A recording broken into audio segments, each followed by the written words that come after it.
Cette émission a été produite grâce à la collaboration de Promotion Saguenay, le restaurant Opia, le Musée du Fjord, Contact Nature Rivière-à-Mars et le restaurant La Normande. Aujourd'hui, nous nous dirigeons du côté de l'Abbé, l'un des arrondissements urbains de Ville-Saguenay, reconnu comme étant le berceau du Saguenay-Lac-Saint-Jean. Situé sur les rives de la baie des AA et entouré de montagnes majestueuses et de forêts, cet arrondissement offre un accès incomparable aux activités de plein air et aux sports nautiques. On vient y rencontrer une personnalité de la télévision québécoise, la très charmante Élisabeth Dupéré, une comédienne et chanteuse bérivraine.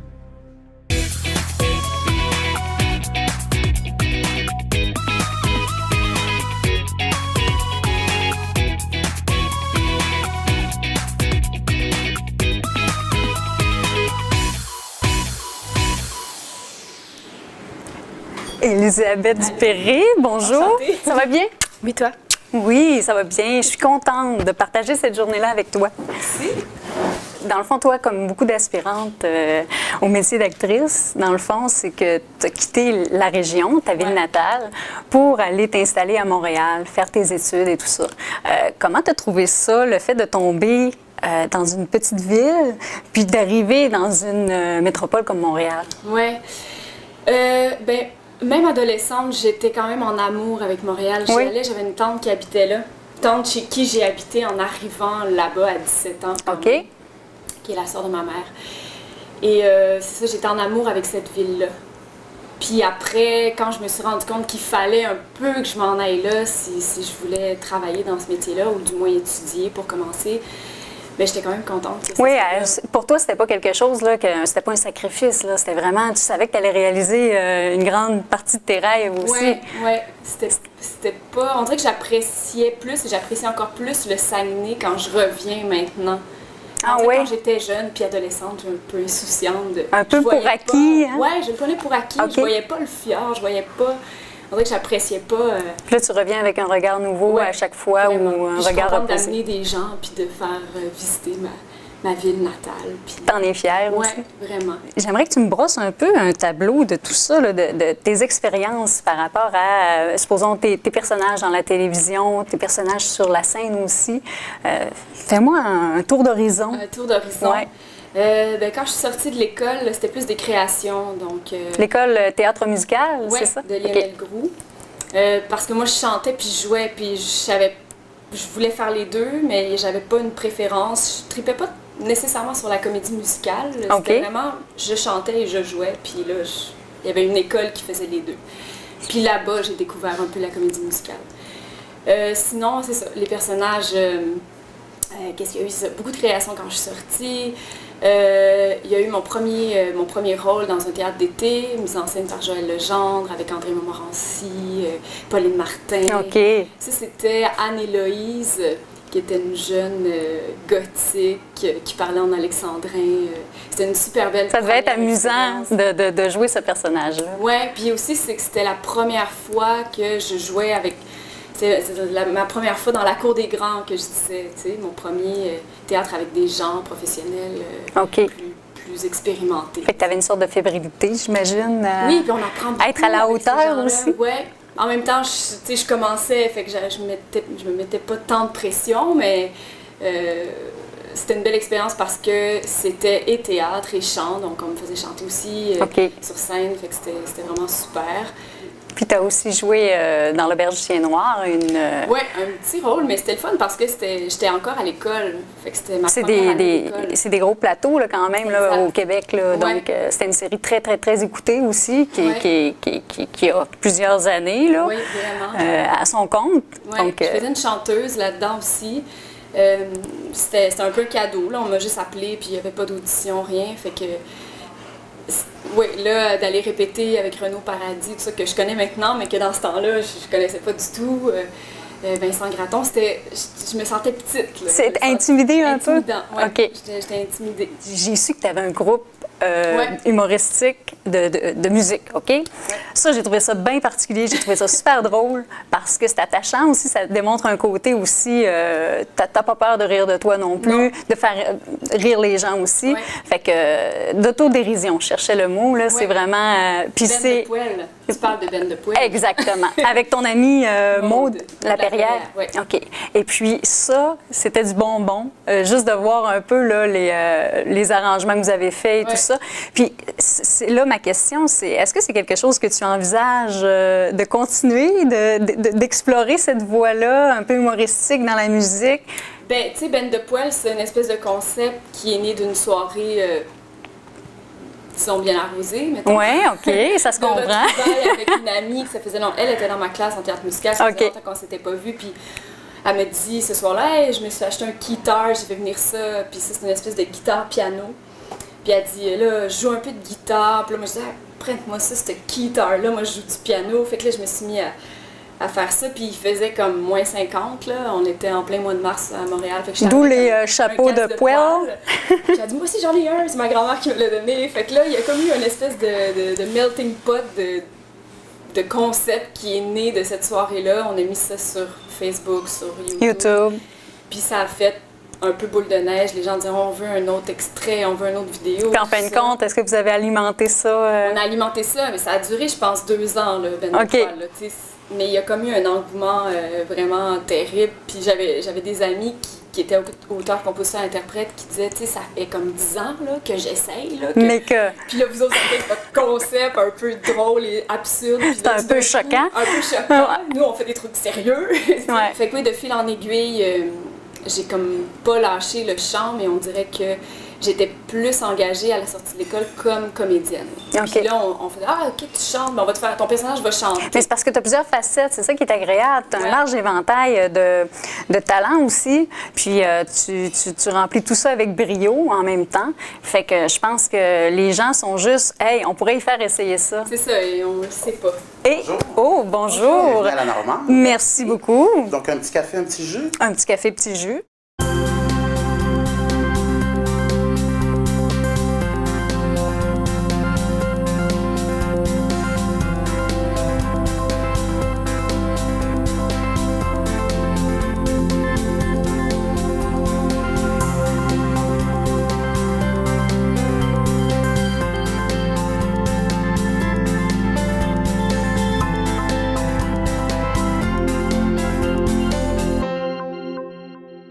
Après avoir si bien mangé, un copieux repas, un copieux déjeuner, je t'amène au musée du Fjord, un lieu particulier pour toi, pour toutes sortes de raisons que tu vas nous expliquer. Mais on va faire découvrir ça aux gens, cet endroit-là. C'est un lieu magnifique. Alors, on y va de ce pas. Oui.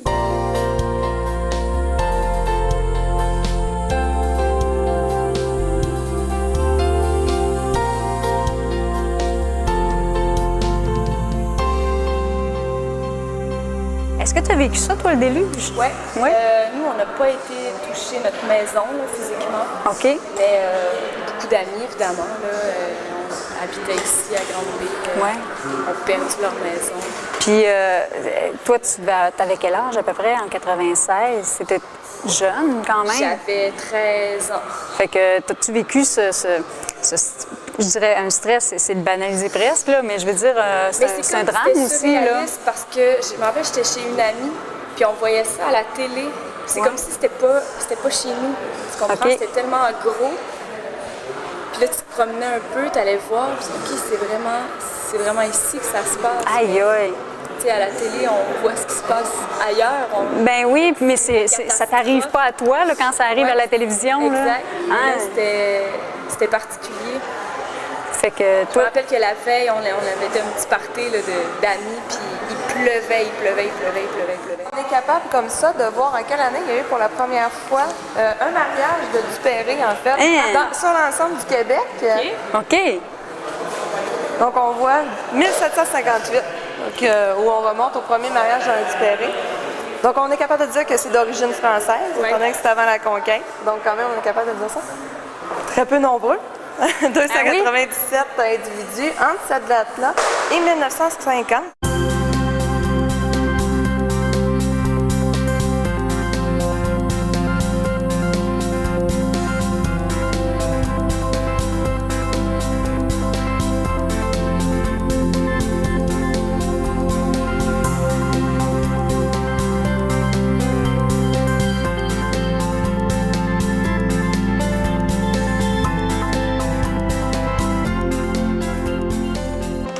vraiment, là, c'était super le fun. Là, on clôt ici avec le musée, mais on s'en va dans un endroit où tu voulais nous amener. Oui, c'est quelque chose de nouveau. Puis c'est la personne qui a ouvert cette place-là aussi à laquelle je suis très attachée. Donc j'avais envie qu'on fasse un petit détour par là. Donc on s'en va voir une galerie d'art. On s'en va visiter une galerie d'art, la galerie Dépliée.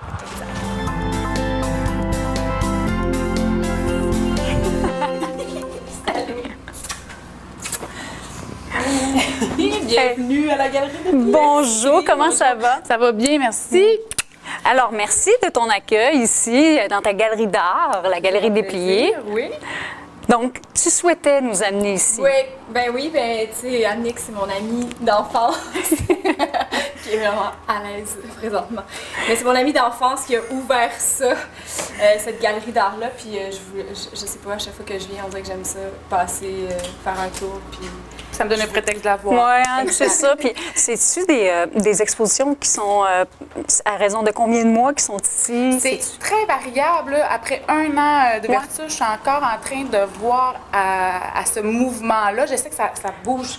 Le rythme? Pour la communauté locale, parce que je veux qu'ils reviennent puis qu'ils se rapprochent de la pratique des artistes. Mais là, j'ai fait un accrochage plus coloré pour les touristes. Puis je bouge moins aussi au niveau de l'accrochage en tant que tel, plastrage, etc. Donc, des groupes arrivent et... c'est un accrochage d'été. Puis là, je l'ai vu, votre belle complicité. Les filles, vous êtes toutes les deux dans le domaine de la culture, des arts. La question que ça m'amène à me poser, c'est est-ce que c'est difficile en région de vivre de l'art ou toi, tu es allée étudier à Montréal, tu as fait, tu es partie pour faire réaliser ton rêve aussi, mais est-ce que tu reviendrais ici en région? Est-ce que ça serait possible de faire ce métier-là? Ben, si je reviens, ce serait pas pour faire la même chose. Je pense un peu comme toi, tu étais à Montréal, faisais de la musique. Faut transformer un petit peu le métier. Tu pourrais pas avoir un band, je pense. Ben, peut-être, là, mais je sais pas, en vivre, là, ici. C'est plus difficile ou... Peut-être que je pourrais enseigner ou peut-être que je pourrais m'ouvrir une école. OK, mais ça, c'est dans un avenir un peu plus à long terme, j'imagine? Ou... Oui. OK, puis d'avoir une maison, pas une maison, mais une galerie d'art ici, est-ce que c'est difficile ou est-ce qu'il y a quand même un achalandage? Est-ce que tu sens qu'il y a une belle réponse de la population aussi? Oui, bien en général, là, encore là, j'ai fêté mon 1 an le 2 juillet dernier, donc j'ai Bravo, félicitations. Merci. Ouais. C'est sûr que c'était un défi, là, dans le sens où, au niveau de l'étude de marché, il y a quelques autres galeries au Saguenay-Lac-Saint-Jean, mais c'est assez rare, donc je savais pas là, dans quoi que je m'embarquais. Mais je suis... Mais tu le regrettes pas? Non, je le regrette pas, puis... Justement, le travail que je faisais à Montréal, je ne peux pas le faire ici. Puis c'est vraiment un travail qui me nourrit énormément en tant que citoyenne, en tant qu'artiste, en tant que dans ma région. Donc, il y a comme tout un sens là, à ma vie.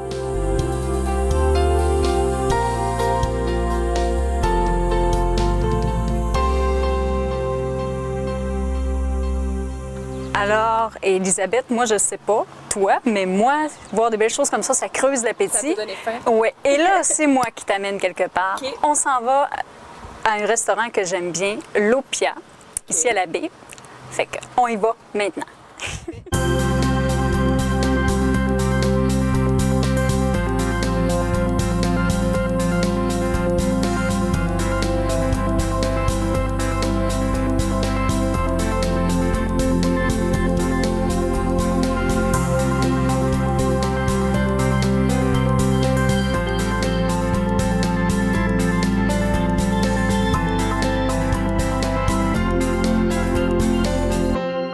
Alors, un petit santé, Elisabeth, un petit gin, puis un bon appétit aussi. Oui.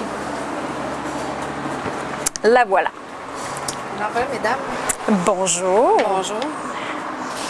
Wow, qu'est-ce que c'est? C'est des tacos de crabe avec un petit ketchup de mangue épicé. Le crabe est avec une petite mayo à l'ail. Ça a l'air bon. Oui, Merci. très bon. Alors, Très estivant. notre chef Marie-Ève qui nous a concocté ça. Puis toi, tu es copropriétaire de l'Opia, du restaurant l'Opia. Depuis combien de temps? Ça fait 12 ans, presque 12 ans le restaurant. 12 ans. Ah, wow! Nous, là, on a juste envie de goûter à toutes tes petites spécialités. On a allé en goûter quelques-unes. Merci. Merci beaucoup. Merci. Merci. Super. Super, on attaque. Oui, moi j'attaque.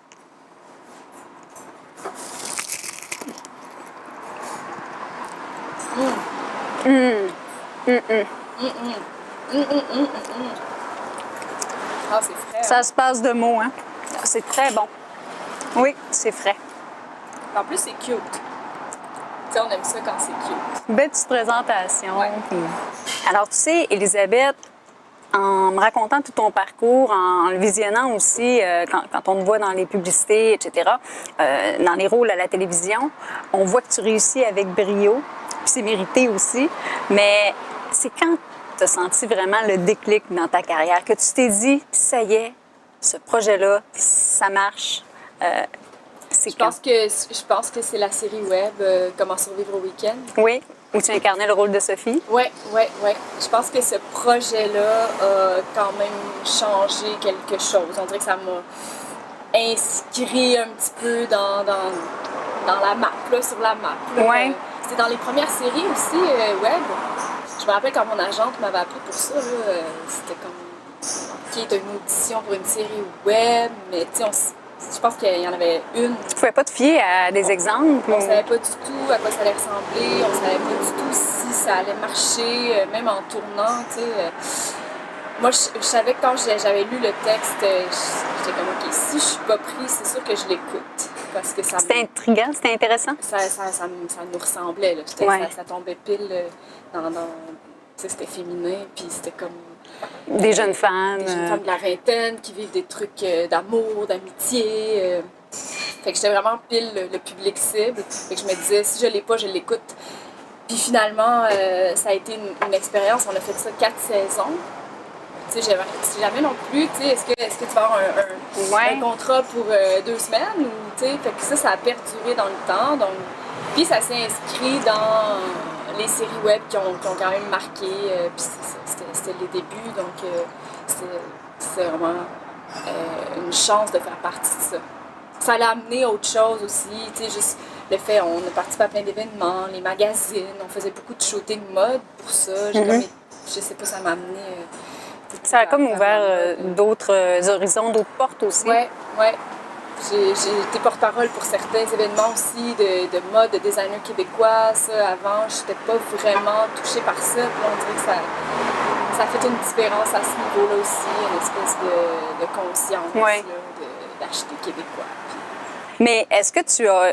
ça prend de la mémoire quand même pour retenir les textes et tout ça. Est-ce que tu dois pratiquer beaucoup? Est-ce que... Je pense que la mémoire, c'est comme un muscle.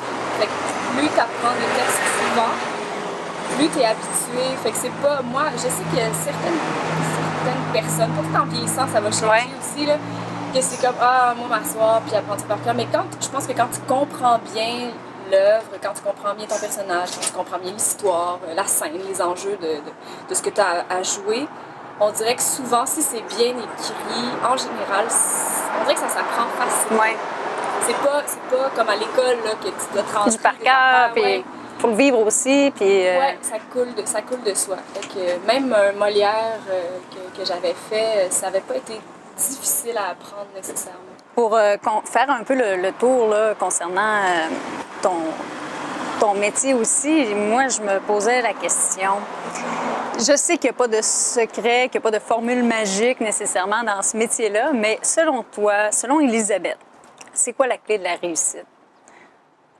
C'est la persévérance. Oui, hein? Ouais. Puis c'est un métier qui est difficile pour ça. C'est à chaque jour se rappeler que c'est ça notre métier. Parce que des fois, ça fait 1 mois, 2 mois que tu n'as pas de contrat, puis tu fais, je suis comédienne, mais je le pratique au bout pas. Du compte. Je suis comédienne, mais là, j'ai pas de contrat.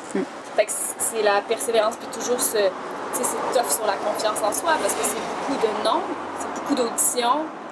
80% du temps, c'est non. Après, puis si tu commences à te comparer avec d'autres personnes aussi, comparer, c'est l'horreur. C'est démoralisant.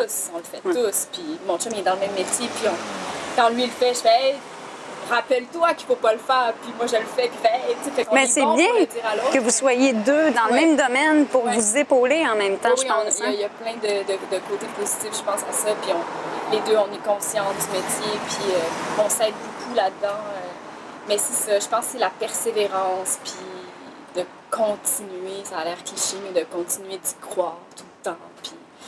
De se rappeler pourquoi on le fait. Hein? De se rappeler pourquoi on le fait, puis de rester dans le plaisir, parce que des fois, là, si on n'est plus là-dedans, il faut se rappeler que, attends, là, j'ai choisi ça parce que j'aimais ça, là, tu sais.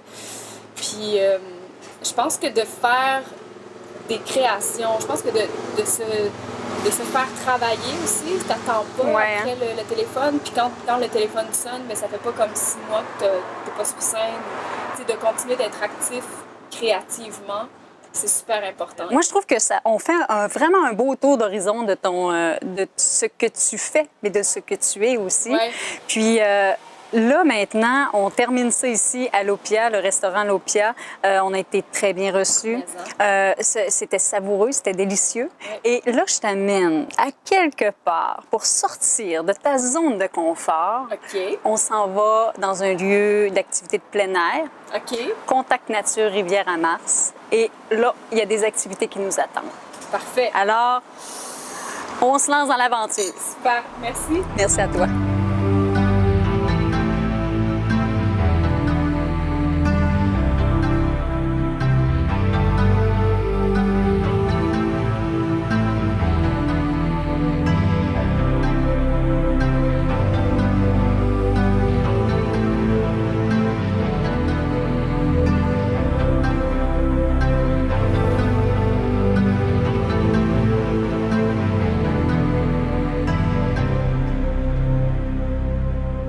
Dans un lieu paisible, inspirant, dans la nature et tout ça. On sortait de ta zone de confort. Est-ce que tu es quand même heureuse d'être ici présentement? Je suis vraiment heureuse d'être ici. J'avoue que je n'étais jamais venue.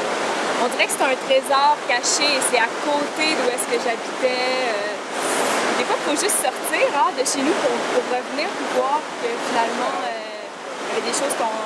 Je savais qu'il y avait le Bexi, mais je savais pas c'était quoi vraiment. Avant de faire le pas, puis l'émission, elle sert à ça en même temps. Toi, tu nous fais découvrir des choses.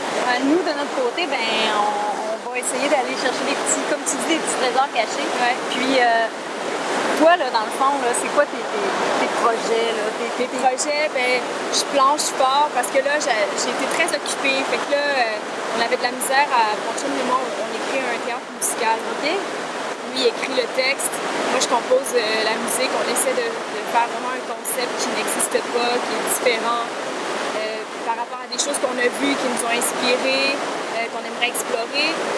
Et avec le bébé, avec nos carrières, c'est difficile de tout faire en même temps. Fait que là, je suis un peu plus tranquille. Là, ma tournée est finie.